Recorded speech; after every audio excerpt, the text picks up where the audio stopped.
को नाको चने चबाना जतिन। हम सब चाहते हैं, every one of us, 140 crore भारतीय चाहते हैं ये आतंकवादी राणा जो 7 समंदर पार बैठ के, ऋतु अब आपके फ्रेम में अगले कुछ देर में आप भी ध्यान रखिएगा, क्योंकि एक नहीं दर्शकों 2-2 काफिले निकलेंगे, एक नॉर्मल काफिला जतिन और एक डिकॉय काफिला। लेकिन जो काफिला सुमित आपके पास पहुंचेगा वो काफिला होगा तहव्वुर राणा का। क्या वो वीडियो कॉन्फ्रेंस से हो रहा है जतिन, क्योंकि उसका भी ऑप्शन था, और या उनको फिजिकली लाया जा रहा है? अरेंजमेंट्स जिस तरह से पटियाला हाउस कोर्ट में किए गए हैं, दर्शकों लग रहा है कि सुमित के पास फिजिकली तहव्वुर राणा पहुंचेंगे। उस समय सुमित मेरे को आपसे फ्रेम में चाहिए तहव्वुर राणा, लेकिन एक सेकंड में वो टाइमलाइन दिखाना चाहता हूं कि 6:22 पे लैंड किया इन 60-40, और उसके बाद मैं कोमल और जतिन के पास आ रहा हूं वापस। मैं पहले आपको बता रहा हूं 6:22 पे लैंड किया। ये एक प्लेन था जो 6:22 पे, it was a chartered flight, special flight. Indian officials उनके साथ थे, अमेरिकन ऑफिशियल्स भी हैं जो उनको, ये एक एक्स्ट्राडिशन का प्रोसेस है। इस आतंकवादी तहव्वुर राणा के साथ अमेरिकी फोर्सेस के लोग भी थे और इंडियन एनआईए की फॉरवर्ड टीम भी गई थी, उसको साथ में लेके आए।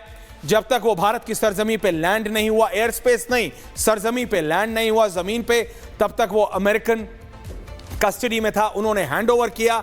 6:40 जब वो बाहर आया, यूएपीए लगाया, उसको अरेस्ट किया, उसका मेडिकल टेस्ट किया, अमेरिकन एजेंसीज को दिखाया, प्रोसेस इज डन। वो वापस in their plane and now they will go back to the US. और ये आतंकवादी अब भारत के हवाले है, भारत के एजेंसीज के हवाले। इसलिए मैंने कल आपसे कहा था कि आज जब पूछेगा Bharat, so we have to talk about Trump. Bharat के लिए कैसा है? आप सबके लिए अच्छे और सबके लिए गंदे नहीं होते। मैं जा रहा हूं जतिन, आपके पास आ रहा हूं जतिन। ट्रंप ने जतिन और कोमल वो व्यक्ति भारत के सुपुर्द किया है जिसकी भारत को सबसे ज्यादा जरूरत थी, ये आतंकवादी। जतिन जरा प्रोसेस समझा दीजिए। 6:22 पे लैंड किया, 40 पे बाहर आया, यूएपीए लगाया, अभी इस समय एन रूट हुआ नहीं है। ऋतु का फ्रेम हमारे पास लाइव है, टेक्निकल एरिया से अभी तक बाहर नहीं निकला है जतिन। पटियाला हाउस कोर्ट जा रहा है, वहां पे सुमित हैं। आपको लगता है आज रात काफी लेट होने वाला है एनआईए कोर्ट के पास? Jatin full frame, Jatin from the NIA. बिल्कुल, देखिए 16 साल से इंतजार था भारत की जनता को और हमें भी कि तहव्वुर राणा को भारत लाया जाएगा। वो समय आज आ गया है। 6:22 पर प्लेन लैंड होता है, 6:40 पर वो विमान से बाहर निकलता है। विमान से बाहर निकलते ही उससे उसका जो अरेस्ट मेमो है वो साइन करा दिया जाता है। यानी कि तहव्वुर राणा को एनआईए ने अरेस्ट किया, वो अरेस्ट मेमो जो है वो 6:40 पे साइन कर दिया गया। और आप देखेंगे कि सीनियर ऑफिसर जो है वो यहाँ पर है और एक तरीके से जो फ्लैग मार्च है संभवतः किया जा रहा है। पूरे रूट पर जो सिक्योरिटी है वो उसको आपको एनालाइज करते हुए दिखेंगे। एनआईए दफ्तर की बाहर की मैं आपको तस्वीरें दिखा रहा हूं। ये हम सुबह से देख रहे हैं, अभी इनको ये 2-3 घंटे और करना है। Jatin let's just talk for a minute. ये इनको अभी 2-3 घंटे और करना है। आपको पता है अभी प्रोसेस क्या है? मैं आपसे टेक्निकल प्रोसेस समझना चाह रहा हूं। You are a age crime reporter Jatin, आपने इस तरह की चीजें बहुत देखी हैं, आपने छोटा राजन को आते हुए भी देखा है। लेकिन मेरे को याद है जब क्रिश्चियन मिशेल को लाए थे तो स्विफ्टली ले गए थे। हम रात को थे वहां, उस दिन भी 12 पार हो गया था। लेकिन अभी जब ये आतंकवादी है, इसके लिए मुझे बताया जा रहा है कि एक डिकॉय रूट रखा गया है, एक डिकॉय काफिला रखा गया है, मीडिया से नहीं लेकिन इसको जो थ्रेट्स हैं उससे बचाने के लिए। और एनआईए कोई भी रिस्क नहीं लेना चाहता जतिन। मैं चाहता हूं आप जरा दर्शकों को उसके बारे में भी बताइए। 60-40 जतिन। बिल्कुल सिक्योरिटी थ्रेट है और यही कारण है कि हमने छोटा राजन के केस में देखा है कि जब उसको बाली से लेकर आए थे तो एक डमी काफिला निकाला गया था। आज भी वैसी स्थिति देखने को मिल सकती है, लेकिन पालम टेक्निकल एयरपोर्ट अपने आप में बहुत सोफिस्टिकेटेड एयरपोर्ट है, क्राउड वहां पर बहुत कम होता है। लेकिन सुबह से चाहे वो स्पेशल सेल की मार्क्समैन की गाड़ी हो या स्पेशल सेल की टीम हो, स्वैट कमांडोज हो, हर कोई उस काफिले में आपको नजर आएगा। लेकिन जैसा कि मैं आपको बता रहा था कि एनआईए बिल्कुल समय खराब नहीं करना चाहती है। उन्होंने एयरपोर्ट पर ही अरेस्ट किया, एयरपोर्ट पर ही मेडिकल कंडक्ट कराया और अब से कुछ देर में वो तस्वीरें आप देखेंगे जब पालम टेक्निकल एयरपोर्ट से जो काफिला है वो निकलेगा और वो सीधा पटियाला हाउस कोर्ट पहुंचेगा। हालांकि सिक्योरिटी थ्रेट को लेकर ये नहीं, 2-2 फ्रेम से हमारे पास सब पेश करेंगे। ओके जतिन की जगह जो हमारा दूसरा फ्रेम है, फ्रेम 1 फ्रेम 2, एक फ्रेम ऋतु, दूसरा फ्रेम कोमल। अब मैं चाहता हूं आप दोनों, मैं एक एक करके आ रहा हूं। ऋतु मैं अभी आपसे पूछ रहा था, कोमल आप कौन से नंबर एंट्री पॉइंट पे हैं? कितनी देर में कोई आपको दिख रहा है, कोई आपको इंडिकेशन दिख रहा है? मुझे बताया गया अभी 35-40 मिनट लग सकते हैं पूरे प्रोसेस में, बट सुबह के उसके बाद we will only believe on visuals, जब विजुअल आता है आपके सामने। ओवर टू यू कोमल जी।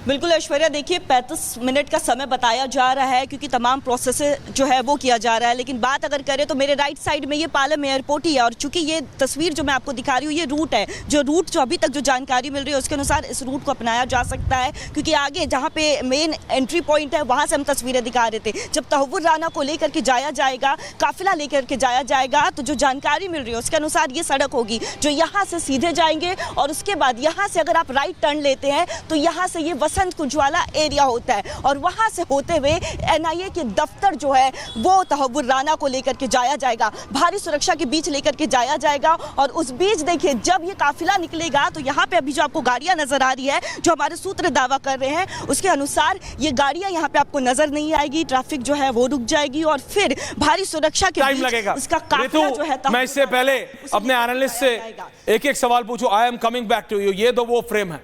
ऋतु, आपके पास क्या डिटेल्स है? अभी थोड़ा समय लगेगा क्योंकि मुझे बताया जा रहा है एक मेडिकल टेस्ट हो चुका है अमेरिकन टीम के सामने। American team is going back. No, American team is going back और अभी इसको 35-40 मिनट में बाहर निकाला जाएगा। Ritu, you are the second entrance of Palam. मैं चाहता हूं ओवर टू यू ऋतु।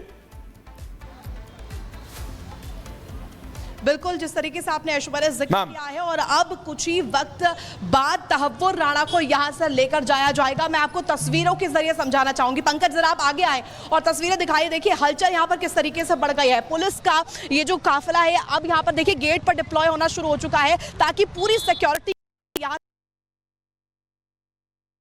जी, ये अभी फ्रेम स्टिल हो गया है। वापस मैं जा रहा हूं। मैं चाहता हूं अब ऋतु की जगह कोमल का फ्रेम ऑन करे और कोमल को बोले। ओके ऋतु, बोलिए। Ritu, okay. Komal I will come back to you. Sumit को भी लाइए, सुमित को भी लाइए, एक एक करके लाइए। जतिन को भी लाइए। प्रेम शुक्ला जी, ये जो आप देख रहे हैं, जतिन को भी लाइए और प्रेम शुक्ला जी को लाइए दूसरी तरफ। प्रेम शुक्ला जी, ये जो एनआईए की स्पेशल टीम अब से कुछ ही देर में पहुंचेगी कोर्ट में। पालम एयरपोर्ट से भी हम लाइव हैं। 7:30 बजे मुझे बताया जा रहा है। सुमित, 7:30 बजे आपके पास पहुंच सकते हैं। 7:30, 7:35। ये अभी लेटेस्ट तस्वीर है, वहां से निकल सकते हैं किसी भी समय। ऋतु, मैं चाहता हूं आप इन तस्वीरों के ऊपर लाइव अगर कुछ बता सके। किसी भी minute, any minute Tahawwur Rana का काफिला बाहर निकल सकता है। वो ओरिजिनल वाला है कि डीकॉय वाला, वो हमको देखना पड़ेगा। ऋतु, ओवर टू यू। किस तरीके से अलर्ट मोड पर पुलिस प्रशासन बन गई है। तस्वीरें हम लगातार। जी, ओके। कोमल, वाहनों को किस तरीके से रोका गया है और यहां पर ऋतु का फ्रेम फ्रीज हो रहा है। कोमल, ओवर टू यू। कोमल। ऐश्वर्या, बिल्कुल तस्वीरें आपको दिखा रही विजुअल्स बाहर आ रहे हैं। ओके, ठीक है कोमल, ये मैं आपको राइट बता सकता हूं। ये समय काफिला बाहर है। ये किसका काफिला है? I am going to wait. मैं अभी विजुअल कंफर्मेशन के लिए वेट कर रहा हूं। मेरे को हटाया जाए स्क्रीन से और स्क्रीन को फुल किया जाए। ये इस समय काफिला है, आप देख रहे हैं। Delhi police escort is bringing it down. Net sound of. Can I have my reporter on air right now? कौन है रिपोर्टर वहां पे? उसको ऑडियो तेज किया जाए। ये इस समय मुझे देखना पड़ेगा। It is a military escort. Jatin, इस समय एनआईए पे मैं वहां नहीं जाऊंगा। It was a military escort. मैं वेट कर रहा हूं। सुबह एक बार हम देख चुके हैं। This is a military escort. This is a military escort. आप देख रहे हैं वहां पे बहुत वीआईपी मूवमेंट है।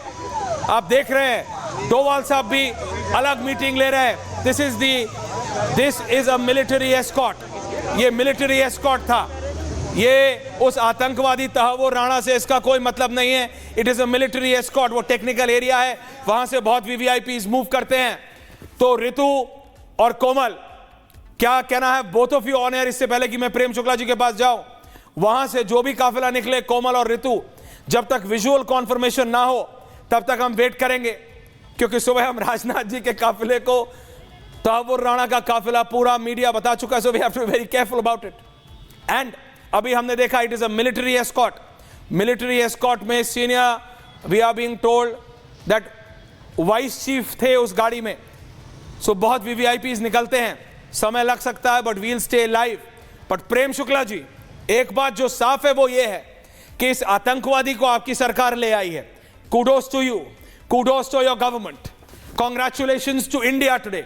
ये भारत की जीत है कि इस आतंकवादी को, प्रेम शुक्ला जी, हम अपनी सरजमी पे ले आए और अब इससे सवाल पूछेंगे कि कौन कौन था इसके साथ मिला हुआ। प्रेम शुक्ला जी, ये लाइव विजुअल जरा रखिए बीच में। जी शुक्ला साहब। प्रधानमंत्री आदरणीय नरेंद्र मोदी जी के नेतृत्व में भारतीय कूटनीति ने वैश्विक परचम लहराने का पुरुषार्थ और पराक्रम किया है। यह जो है ये नरेंद्र मोदी के नेतृत्व वाले कूटनीति के बिना संभव नहीं था। आपको ध्यान होगा 1990 के दशक में मुंबई बम कांड में अभियुक्त रहे इकबाल मिर्ची को यूके से प्रत्यर्पित करने का प्रयास हुआ था और उस प्रयास में उल्टा कांग्रेस की तत्कालीन सरकार को जो है वो पेनाल्टी भरना पड़ गया था। एक ऐसी सरकार हुआ करती थी कांग्रेस के नेतृत्व वाली जब बमकांड के अभियुक्त इकबाल मिर्ची को प्रत्यर्पित करने के मुकदमे में दंड भरकर आना पड़ता था और एक ऐसा प्रधानमंत्री आदरणीय नरेंद्र मोदी जी के नेतृत्व में